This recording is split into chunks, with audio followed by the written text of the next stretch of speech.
এ হাসান কি হইছে? তোর গরু বলে মরিয়ে গেছে। হয় দাদু, গরু মরছে দিয়ে আজকে প্রায় 1 সপ্তাহ বেশি হয়েছে। তাই তুই মোরে দুধ দাও কমবে কোনে? কে দাদু, মোর বউ দেয় সেগুলো এই অক। তোর বউর বাচ্চা হইলে কবে? আর সে দুধ দেওয়া শুরু করছে কবে? আয় ওটা দাও কেন কি? মোর বউর বাচ্চা লাগে? মুই দুধ পানাই না, প্রত্যেক দিনই তো পানাই। হে দুধ লই আহি। এবার তোর গাই নেই, তুই দুধ পানাও কমবে কোনে? আয় ও দাদু, কথা তো ধরা খেয়ে গেছি। মনে করেন মুই পানাই না, পানাই হইলে গিয়া মোর বউ হেয়া কোট থেকে দোয়াইয়া দাইয়া আনে নেয়, হেরে মোরে দেয় যে তুমি যাও রোজ দুধ দিয়ে হো।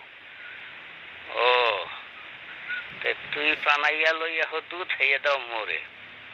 আচ্ছা দে খাই, জল দিয়ে খামো হনে। দাদু কেমনে টেস্টটা তো যে হেলাইলে।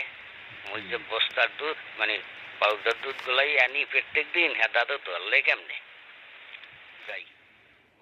হন তুই যে কোন দুধ আনো, হ্যাঁ মুই এই পেটম যেদিন নামছি সেদিনকে এই বুঝছি যে দুধ জাল দেওয়ার পর সেই আগের মতো দুধের হওয়ার পরে না, দুধের হওয়ার পরে শক্ত।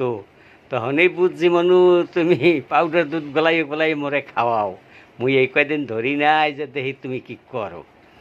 এখন ওই সব কথা বাদ দিয়া তুই যাইয়া একটা গাই কেন, ওই গাই কিনে সেই দুধ দে। মুই আর ওই পাউডার দুধ খামো না মনু, মোরে আর পাউডার দুধ দিস না।